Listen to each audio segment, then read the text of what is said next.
Today I want to have a chat about Ferrari, because I am optimistic about them and I think you should be too. Overall, Ferrari have had a great start to their season, much better than they had last year. That has to be said, that's clear to everybody to see. With all three Ferrari drivers we've seen on track during the first 4 rounds having maximised the results they could have gotten on race day. In Bahrain, yes, Leclerc went backwards from his starting position, but given he had brake issues, if I recall, there was like a 100-degree split in temperature between the front left and front right, he still came home P4, which quite frankly I think is an amazing effort given the circumstances. Could he have gone to podium if he didn't have the issues? Yeah, but he had the issues and P4 was the maximum with it, with Sainz being able to capitalise on his teammates' issues and Mercedes being Mercedes these days, and he nabbed the final spot on the podium after a great drive. In Saudi Arabia, Leclerc brought home a podium finish in P3, the Red Bulls just being a bit too quick for him to be able to compete for more, with Oliver Behrman moving forward from his P11 starting position to bring home strong points in P7 on his F1 debut. In Australia, Ferrari capitalised on Verstappen's brake issues knocking him out of the race, and Perez being nowhere really to bring home a 1-2 finish, Sainz taking home the P1 and Leclerc P2. And then in Japan, Leclerc moved forward from P8 to P4 after a great call to do a 1-stop, and in that having the strongest pace behind the 2 Red Bulls, and also having the lowest tyre deg of everyone, really being great at managing his tyres, which that's not a new thing, by the way. It's not a new thing that Leclerc is all of a sudden great at managing his tyres. He's been great at managing his tyres for a while, but I suppose it does not really come up in the masses of the media until now. While Sainz brought home another podium finish, also having strong race pace and having younger tyres towards the end to be able to get that podium. Both drivers and Ollie have maximised what they were able to do on race day with the circumstances that they were in. With both the main drivers, Leclerc and Sainz, they're both yet to finish behind a non-Red Bull driver in a race this season. And on Japan, there's just something I want to point out here that I'm sure you're aware of, but I just feel like pointing out anyways. The 1-stop that Leclerc went on was not Ferrari's call. It was Charles himself who asked to do the 1-stop. Here, have a listen to his radio. And we are going plan A, and very good job on tires. And hard compound looking similar to the medium as expected. And opposite Piastri.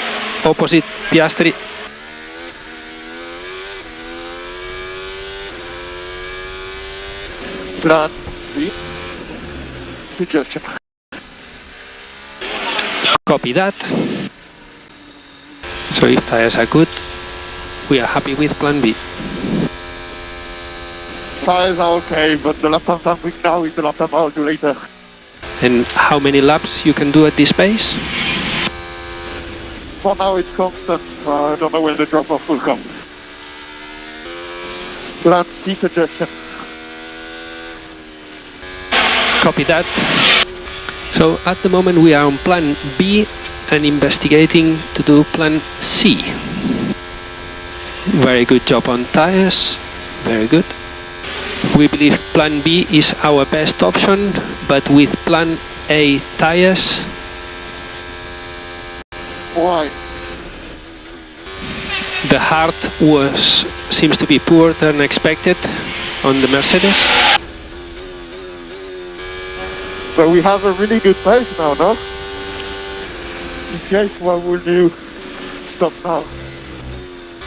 If we want to try plan C, we cannot lose time with Verstappen Norris behind. And pace is good. You are doing a good job.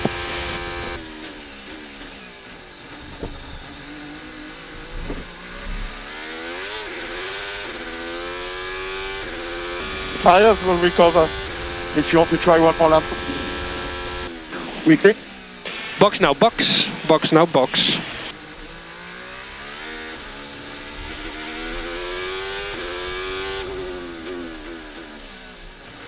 For those of you saying that Charles needs to be his own strategist, there you go. He finally did it. Happy now? Jan a bit more specific, Sainz has had his best ever start to a season, finishing on the podium in all 3 races he's done so far, and one of those podiums being a race win. Did he get lucky his teammate was having brake issues in Bahrain so he could jump him and take that podium? Well, yeah, I think I've said before, I reckon Charles would have been on the podium without the brake issues, but that's racing, problems happen, and Carlos regardless had a strong race to get that podium. His qualifying in Australia really helped him out come race day to allow him to be the biggest winner really of Verstappen's brake failures to take that win, and he had a strong end to the race in Japan. I'm not a huge fan of the guy, but it cannot be denied that he has really upped his game this season and had a strong start to the season, and that's going to help him in securing a drive for next year. Rumour has it Mercedes are interested in him, and well, of course they would be, and in the short to mid-term that's not such a bad option for him. Yes, Mercedes aren't as good now as they have been before, but they're not all that bad. They're still in the top half of the grid, and it's still a great team. But long-term at Mercedes, he would ultimately just be a stopgap until Andrea Kimi Antonelli comes in. Long term, I think he'd be better going to Sauber, which will become Audi. Yes, it would be a couple of years of pain lower down the grid, but he can be the team leader there, which he might not be able to be at Mercedes, because George Russell is there. There's no guarantees at Mercedes he will be able to be that team leader. And at Sauber/Audi, they can build around him, he can be the team leader, he can help them progress up the field to try and break up into the upper reaches of the field. It could be good for him. And yes, I still back the Hamilton signing. I mean, come on, he's my second favourite driver, okay? You may think Ferrari made a mistake in dumping Sainz, you may think, they should have kept Sainz, and that is absolutely fine. Everybody is entitled to have their own opinions. Opinions are like airsols, everybody has one. But the teams make the choices they make in terms of driver signings for a reason, and I mean, when you have the chance to sign Lewis Hamilton, it's really hard to pass up. And I, for one, cannot wait to see how Leclerc and Hamilton stack up against each other. There's only one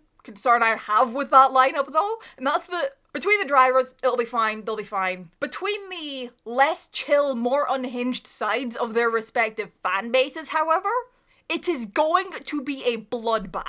And then on Leclerc's start to the season, could it have perhaps been a bit better if certain things had happened differently? Sure, but that's coulda, woulda, shoulda territory, and overall actually, as pointed out here by Daniel Vellante on Twitter, this has actually been Leclerc's second best start to a season in F1, behind of course 2022 where he won 2 of the first 4 races. He has been struggling in qualifying the last 2 rounds, but his races have still been great. He said after Japan that it was down to the out-lap prep and getting the tyres in the right window to put in the lap. This is what he's been struggling with, and it came out that he was going to be spending some extra time in the simulator in Maranello to try and sort this, which it seems was true, as at the launch of his ice cream brand Lek, he said that he'd spend a lot of time in the simulator, you know, working on this and the tyre prep and all of that. And I have no doubt that he will get back to his normal qualifying form of being a one-lap wizard. You know, the types of qualifying that like we saw between USA last year and Saudi this year, where he had 7 consecutive front rows. And with his race pace generally being pretty strong so far, that has not been a problem for me. He's been great in race pace. When he does get back on top of his qualifying form, which he'll be aiming to do in China this weekend, he could be on for some solid results and podium finishes, which along with Sainz being really strong right now and really just needing to continue doing what he's doing right now, Ferrari genuinely could be sniffing a chance at giving Red Bull a headache for the constructors. Ferrari have for sure been the team to make the biggest steps for last season compared to this one, and it's going to be key for them to keep that up and keep improving as the season goes on to keep ahead of their rivals. Namely, you know, McLaren look like the most likely to try and challenge them in terms of getting ahead of them with upgrades and all that. And looking ahead to the rest of the season and on upgrades, it seems like Ferrari are set to bring a fairly sizable upgrade package to Imola, which this article from Formula Uno says it'll be an SF24 we can dare to define as version 2.0. This article says that the inlets will be reversed, with this image is here showing what they mean, kind of taking on a bit of a Red Bull kind of look for the inlets. This article also goes on to say, and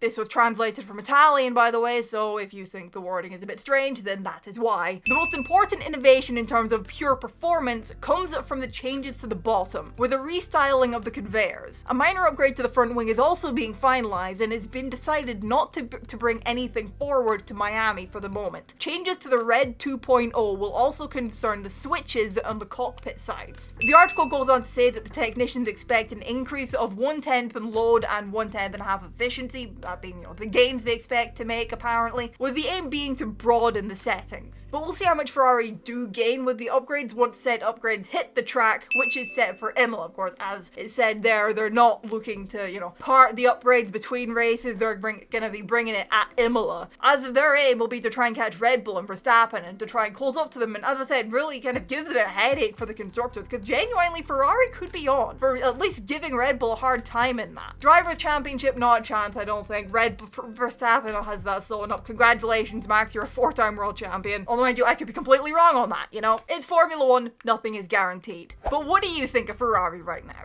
Let me get your thoughts down in the comments below. Drop a like if you enjoyed the video, subscribe if you're new around here. Thank you all so much for watching, and I will see you in the next one. Bye-bye.